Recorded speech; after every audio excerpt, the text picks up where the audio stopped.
Nel caso si assista al maltrattamento di un animale, come si deve intervenire, tenendo presente che spesso c'è bisogno di agire con tempestività, anche evitando di incappare nelle solite lungaggini burocratiche, che poi a questo punto lascerebbero anche l'animale in uno stato di sofferenza o addirittura impedirebbero di salvarne la vita? Allora, come intervenire? Da un lato bisogna intervenire, come hai detto tu, molto tempestivamente. Io partirei a chi rivolgersi. Il nostro ordinamento prevede che, essendo il reato, il maltrattamento degli animali, ci può rivolgersi a qualsiasi organo di polizia giudiziaria, quindi ai vigili urbani, la Guardia Forestale, la Vigilanza Anticovenatoria, ma anche Polizia di Stato, e Carabinieri e Guardia di Finanza.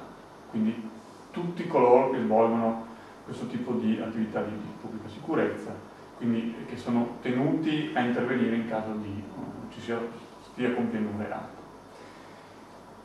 Se chiamando queste persone l'interlocutore dovesse dire non è di mia competenza, questo non è assolutamente vero, perché tutti gli organi di PG devono intervenire, perché tutti ovviamente sono tenuti a far rispettare e a evitare che vengano compiuti dei delitti, in questo caso veri e propri.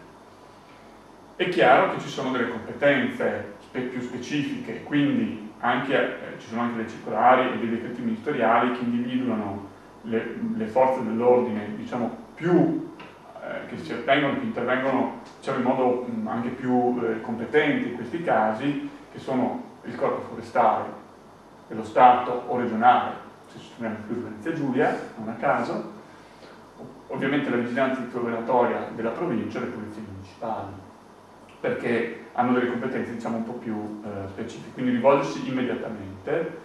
Se non è possibile farlo perché il reato è già stato compiuto e quindi non è necessario un intervento immediato di queste forze, si può redigere comunque un esposto ben dettagliato e attenzione a raccogliere tutti gli elementi che si hanno, non trascurare nulla. Se è il caso di avvelenamento e si è informati da una persona che il cane è stato avvelenato, non dire il veterinario comunque mi ha detto che è veleno, no, non basta, bisogna assolutamente fare un esame e riuscire a individuare di che veleno si è trattato. Solo in questo modo si può avere qualche speranza di trovare chi l'ha eliminato. Quindi cercare di raccogliere più elementi possibili, scrivere una relazione molto dettagliata, cercare di convincere la persona, se non è un animale proprio, che ha denunciato, comunque che ci ha chiamato ad intervenire come associazione animalista, come volontario, a mettersi lui come prima persona. È importante perché lui può fornire tanti dettagli in più e quindi essere messo lui come prima persona a denunciare. Se non lo fa, lo si può comunque si può redigere un esposto come associazione per lui, però perde già di molto peso, purtroppo. Dobbiamo anche essere sinceri, le nostre procure sono sommerse da fascicoli di ogni tipo e sicuramente nella pila dei fascicoli sarà considerato un fascicolo come un altro, però è comunque un reato che desta anche minore attenzione da parte dell'opinione pubblica e quindi potrebbe anche finire sotto le pile nelle procure, quindi avere delle lungaggini appunto come più maggiori. Per quello è necessaria molta cura nella segnalazione all'autorità e cercare di raccogliere più elementi possibili.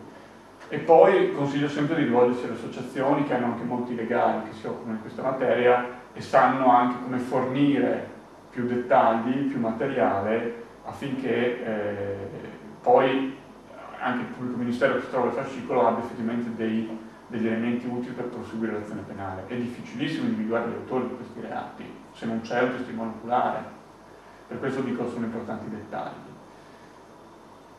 E quindi rivolgersi assolutamente alle associazioni che possono aiutare, spesso, anzi sempre lo fanno per mero volontariato.